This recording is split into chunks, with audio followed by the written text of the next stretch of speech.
J'ai donné mon sandwich à un homme sur un banc, et 1 heure plus tard, je me retrouvais face au père milliardaire de mon fiancé. C'est une phrase qui sonne comme une mauvaise comédie, et pourtant c'est la vérité la plus nette de ma vie. Ce matin-là, tout avait commencé par un courriel, le genre qui vous fait sentir toute petite avant même d'avoir mis un pied dehors. Nous vous attendons ce soir chez Sterling Manor. David l'avait montré avec une mine mi-fière, mi-inquiète. Sa main tremblait légèrement en me tendant son téléphone. Il avait répété les consignes comme on récite une prière. Arrive impeccable, pas de retard, porte l'écharpe que papa aime, sois charmante mais pas trop familière. Rappelle-toi, il a ses idiosyncrasies. La dernière phrase était lourde d'une histoire que je ne connaissais pas vraiment, une histoire faite de silence et d'attente, d'une admiration mêlée de peur. Je me suis préparée comme pour un examen. J'ai choisi la robe qui me donnait l'air sûr de moi sans sembler m'efforcer. J'ai passé la main sur l'écharpe en cachemire que David avait dit être son talisman familial, et j'ai respiré profondément. Ma grand-mère, qui avait sa propre façon de parler des hommes, juge-les par leurs actes, pas par leurs paroles, m'est revenue comme une voix douce qui s'accroche à vous quand tout vacille. Elle n'avait jamais connu de dîner mondain, mais elle savait reconnaître la bonté quand elle la voyait. C'est sa voix que j'ai entendue, très claire. Si tu as faim et que tu peux partager, partage. Ce n'était pas un conseil pour impressionner des riches, c'était une règle de vie. Je suis sortie de la gare à pied, parce que marcher m'aidait à penser. Sterling Manor n'était pas dans le centre. C'était une de ces propriétés qui parlent de richesse avant même que l'on ait vu la maison. Allée ornée de vieux chênes, grilles en fer forgé, pelouse trop bien tenue. Je me sentais comme une intruse dans un musée où l'on montrait des vies plutôt que des tableaux. Chaque pas résonnait différemment. Je me répétais les mantras de David et de ma grand-mère comme pour contrebalancer l'appréhension. À mi-chemin, j'ai voulu acheter quelque chose pour calmer mes nerfs, un sandwich simplement. Je me suis arrêtée dans une petite boulangerie qui sentait encore le beurre et la farine. Le sandwich était ordinaire, mais le papier était chaud, comme si quelqu'un venait de le sortir du four. Alors que je traversais le parc, regardant ma montre toutes les 2 minutes, j'ai aperçu cet homme sur un banc. Il n'avait pas l'air d'un personnage d'histoire tragique. Il n'était pas non plus le portrait minimaliste que l'on voit parfois dans des reportages. C'était un visage marqué par la vie, pas par le malheur transformé en caricature, des rides qui racontaient des saisons, des mains qui semblaient avoir travaillé longtemps, des chaussures usées mais propres, une veste qui avait connu des jours meilleurs. Il tenait une tasse en plastique, probablement contenant un café trop faible, et il regardait les passants avec une sorte de réserve dignement installée. Il faisait froid, ma peau picotait sous le vent, et l'écharpe en cachemire sur mon épaule me semblait presque indécente. Le sandwich me pesait moralement autant que physiquement. J'ai entendu la voix de ma grand-mère encore une fois, pas comme une injonction, mais comme une présence. La bonté ne se mesure pas à la quantité, mais à l'instant où elle est donnée. Avant de me rendre compte de ce que je faisais, j'étais assise à côté de lui. J'ai dit bonjour d'un mot hésitant, et il a répondu avec une voix rauque mais douce, sans prétention. Nous avons commencé à parler, d'abord de banalité, du froid, du temps, puis, sans grand plan, j'ai enlevé le papier. J'ai partagé la moitié de mon sandwich.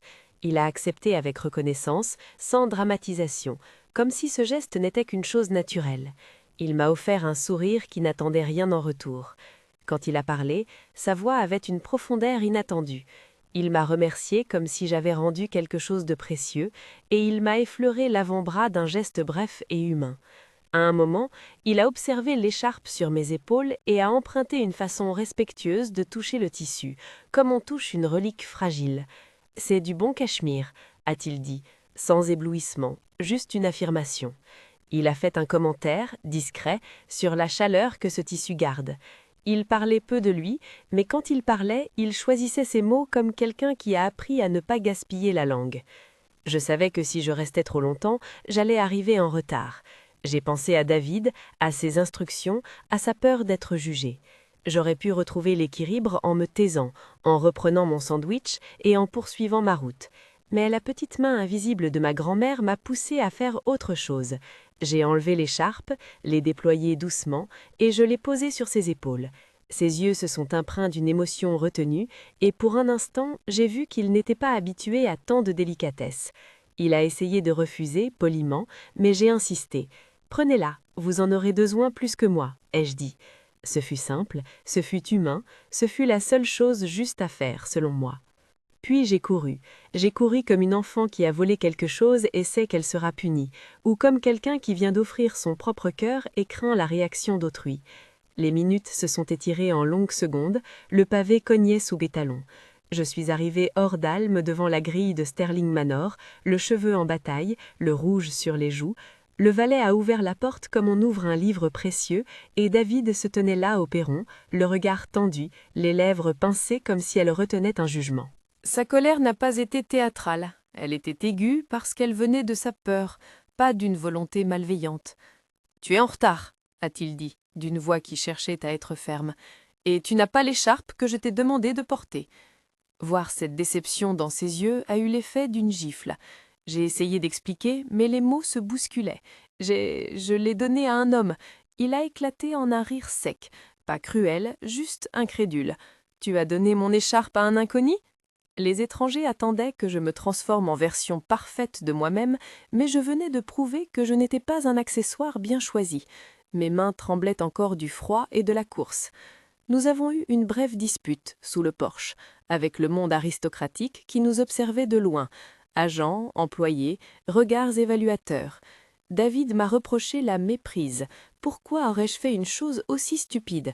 Je lui ai répondu, avec la voix qui me surprenait par son calme inhabituel, que je ne regrettais rien. C'était là une fracture plus profonde que la colère de la veille. C'étaient deux façons de voir le monde qui se heurtaient. Il me regardait comme si je l'avais trahi, et je le regardais comme si je l'avais perdu. Nous sommes entrés ensemble dans la demeure. La salle de manger était un écrin de bois poli et d'objets rares, un endroit où l'air semblait être soigneusement dosé. La table, longue et opulente, attendait comme un tribunal. Les invités prenaient place, et un silence solennel s'est étendu, ponctué par le murmure feutré des serviettes. C'est alors que j'ai aperçu un homme assis à la tête de la table, une silhouette qui n'aurait pas attiré l'attention si elle n'avait pas eu ce port particulier d'isolement. Manteau sombre, mains croisées, regard posé quelque part entre la curiosité et l'indulgence. Il n'avait rien de l'image caricaturale du milliardaire exubérant. Il avait l'air fatigué, attentif, comme quelqu'un qui observe le monde à travers une vitre. Pendant tout ce temps, j'avais en tête l'image du banc, du sandwich partagé, de l'écharpe sur ses épaules.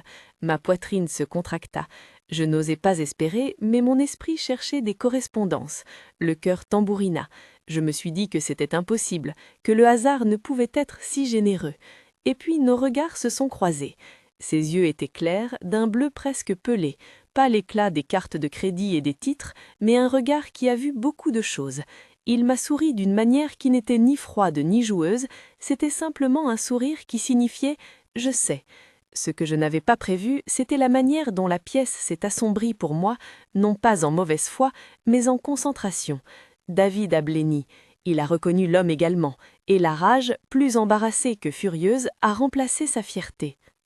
Arthur Sterling, le magnat reclus, dont on disait qu'il ne sortait que rarement, était là, assis à la tête de sa propre famille, comme si cette maison était un tribunal où il présidait une audience.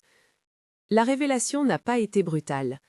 Arthur a laissé un silence assez long pour que chacun comprenne qu'un événement se déroulait, puis il a pris la parole d'une voix rauque et posée.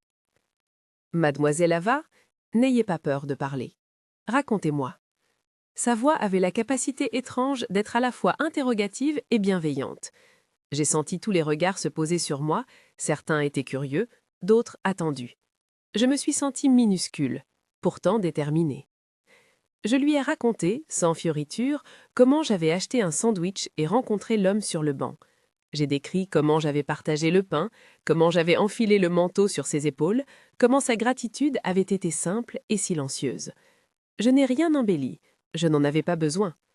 Arthur a hoché la tête, attentif, comme si chaque détail avait une importance. Quand j'ai mentionné que l'écharpe était le talisman de David, un imperceptible mouvement de surprise a traversé son visage. Mais ce sont ses yeux qui parlaient le plus. Ils brillaient d'une reconnaissance presque paternelle. « L'homme sur le banc » a-t-il dit ensuite, « c'était moi. » Il a énoncé ces mots sans triomphalisme, sans révélation grotesque, mais avec la clarté de quelqu'un qui observe les conséquences de ses propres expériences. Le murmure général a faibli, David a blêmi davantage, comme si un froid l'avait traversé la poitrine. « Pourquoi » a-t-il demandé. ne sachant pas s'il cherchait une explication ou une attaque. Arthur a pris une petite pause, ses doigts jouant machinalement avec le rebord de la serviette. « J'ai passé ma vie à mesurer des chiffres », a-t-il dit, « mais j'ai appris que la vraie mesure d'une personne n'est pas dans ses chiffres. Je fais parfois des choses simples. Je m'assois sur un banc, j'écoute, je vois. Pas pour piéger, mais pour comprendre. J'aime observer ce que les gens font quand ils pensent que personne ne les regarde. » Il parlait comme un homme qui a remis à zéro sa boussole intérieure. Ce n'était pas là une confession d'orgueil, c'était une déclaration d'une curiosité qui avait fini par se transformer en leçon. J'ai cherché dans son regard une trace de moquerie, ou pire, de manipulation. Je n'ai rien trouvé. Il n'était pas l'instigateur cruel que David avait redouté. Au contraire, il semblait profondément intéressé, presque tendre, envers la spontanéité de mon geste. Ce que vous avez fait, en me regardant directement, est rare dans un monde où l'on calcule trop souvent le prix de tout. Vous avez donné sans attendre de retour. C'est un acte qui a du poids. Ces mots n'avaient pas la saveur des compliments pour impressionner. Ils avaient la densité d'un verdict rendu par quelqu'un qui a vécu assez pour reconnaître la valeur humaine. David n'a pas su comment encaisser la chose. Sa gêne a glissé vers la colère, puis vers un effondrement intérieur. Je l'ai entendu bégayer, tenter d'expliquer, puis il a cessé. Il comprenait, lentement, que la situation ne se réduisait pas à qui porte l'écharpe, elle touchait à la manière dont il voulait être vu par son père et par lui-même. Arthur, assis là, a posé sa main sur la table, non pas pour imposer, mais pour apaiser. Il m'a demandé des détails sur mon travail à l'association, où je faisais du bénévolat, sur ce que je pensais de la dignité humaine, sur la manière dont je voyais la compassion. Ces questions n'étaient pas un interrogatoire, c'étaient des ponts tendus. Le dîner est devenu à la fois une conversation et un rite. Les plats glissaient d'assiette en assiette comme un accompagnement discret à des discussions plus importantes. Arthur parlait de choses simples, des valeurs, des souvenirs de sa mère, des erreurs qu'il avait faites. Il n'a pas glorifié son argent, il l'a présenté comme un outil imparfait qui exigeait parfois d'être corrigé par le jugement moral. Il m'a demandé de parler de mon enfance, et j'ai raconté comment ma grand-mère m'avait appris à voir l'humanité dans les petites choses. À chaque fois que je mentionnais son nom, Arthur hocha la tête comme s'il reconnaissait une sagesse qui transcende les classes. Il y a eu un moment, le clou de la soirée, si l'on veut, où il a porté la main à son cou. C'était un mouvement presque cérémonial. « Cette écharpe, a-t-il dit lentement, vous l'avez donnée sans y penser, pour en retirer du mérite ou faire une scène. C'est justement ce que je voulais voir. » Il a conté, avec une voix qui se fendillait parfois d'émotion, des anecdotes d'hommes qui avaient tout et qui se perdaient parce qu'ils se croyaient intouchables. Il n'a pas humilié David pour le plaisir, il a exhibé sa déception avec une tristesse plus qu'une colère punitive. Il a, en quelque sorte, mis en lumière la faiblesse de David, sa crainte de ne pas déplaire, sa dépendance à la validation, mais sans le réduire à néant. Arthur a dit qu'il voulait un fils qui sache respecter les autres sans chercher à tout contrôler. Ma posture pendant le repas oscillait entre gratitude et gêne. Les regards sur moi variaient entre admiration sincère et curiosité. Certains invités, habitués à jouer un rôle, semblaient surpris de voir un vrai humanitage dans une salle d'à manger si façonnée. David se taisait, comme si le poids de cette soirée l'avait rendu muet. À la fin, Arthur s'est levé, a traversé la table et a approché.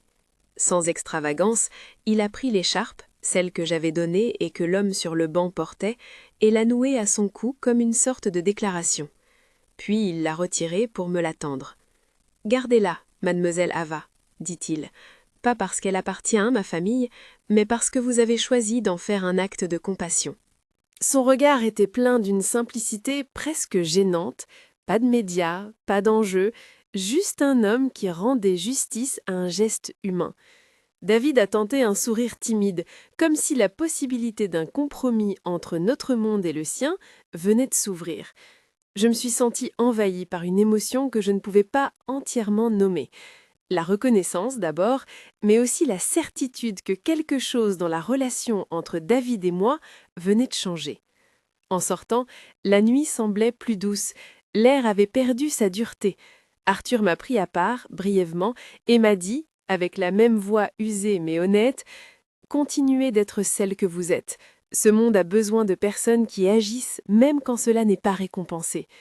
Il ne m'a pas promis monts et merveilles, il n'a pas fait de promesses creuses, il a offert une validation. Ce type de validation qui vous fait respirer comme quelqu'un qui retrouve son souffle après une longue plongée. Sur le chemin du retour, David a finalement parlé. Il a admis ses peurs, sa honte d'avoir craint l'opinion de son père plus que ses propres valeurs. Il a parlé d'une enfance où il avait appris à mesurer sa valeur à l'aune de l'approbation d'un homme distant. Ces mots venaient de loin, désarmants parce qu'ils étaient réels. Il m'a demandé pardon, pas seulement pour la colère du soir, mais pour tout ce que cela révélait de sa fragilité. J'ai accepté, parce que j'avais vu quelque chose qui me donnait envie de rester. Non pas un Monet parfait, mais un homme prêt à apprendre. Les semaines qui ont suivi ont été lentes, faites de petites conversations, de gestes partagés et de beaucoup d'humilité.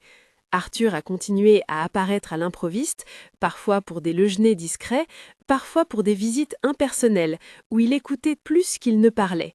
Sa présence n'était jamais imposée, elle était une possibilité, une ouverture.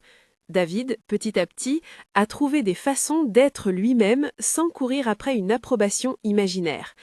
3 mois plus tard, nous nous sommes mariés. Ce ne fut pas une fête opulente, mais une cérémonie simple, pleine d'amis, de rires et de visages aimés. Arthur est venu, évidemment. Il est arrivé sans fanfare, avec la même réserve que j'avais remarquée la première fois. Il portait l'écharpe, non pas pour se montrer, mais comme un souvenir tangible d'une leçon apprise. Au moment où nous avons échangé nos vœux, il m'a regardé et souri. Ce sourire contenait tout ce qui avait été dit autour de la table, toute cette reconnaissance silencieuse. Pendant la petite réception, quelqu'un a murmuré que c'était une histoire digne d'un conte. J'ai seulement pensé à ma grand-mère, dont les mots se sont tenus à mes côtés tout au long. J'aurais voulu qu'elle voie la scène, qu'elle sente la chaleur de l'instant, mais je savais qu'elle était là, quelque part, dans la façon dont j'avais choisi. Elle m'aurait dit que la modestie et la bonté construisent parfois des ponts inattendus. Elle m'aurait rappelé que les actes simples ont des résonances qui dépassent les mondes que nous habitons. Je ne veux pas que cette histoire soit interprétée comme une morale trop simple, agir bien pour être récompensé. Ce n'est pas la leçon que j'en retire. La vérité est plus subtile. J'ai donné quelque chose sans attendre de retour, et cela a trouvé un écho dans un endroit inattendu. Ce n'est pas que la bonté paie en monnaie, c'est que parfois la bonté allume une lumière que d'autres reconnaissent. Arthur n'a pas mis en scène une leçon pour humilier, il cherchait à comprendre, et il a choisi, en toute liberté, de reconnaître un acte humble. Cela a permis à David de voir ce qu'il était prêt à devenir. Je repense souvent à l'homme sur le banc, à sa manière de toucher l'écharpe, à sa gratitude discrète. Je repense au frisson de m'être senti à la fois rebelle et juste, et je pense à ce que tout cela signifie pour la façon dont nous nous aimons. Il y aura toujours des moments où ce que l'on fait pour un inconnu révèle qui l'on est vraiment. Nous ne sommes pas ce que nous portons, nous sommes ce que nous donnons quand personne ne nous regarde. Si cette histoire vous parle d'une manière ou d'une autre, pensez à le dire, partagez-la, aimez-la, et dites-moi en commentaire ce que vous auriez fait à ma place. Pour ma part, je n'ai aucun regret. J'ai partagé mon déjeuner avec un homme sur un banc, j'ai perdu une écharpe, et j'ai gagné une leçon que je garderai plus longtemps que n'importe quel tissu précieux. La vie est pleine de tests, mais ils ne viennent pas toujours sous la forme que l'on redoute. Parfois, ils se présentent comme des bancs dans des parcs, des sandwichs chauds et des mains tendues. Et parfois, de façon surprenante, ceux qui observent sont prêts à reconnaître ce qui compte vraiment.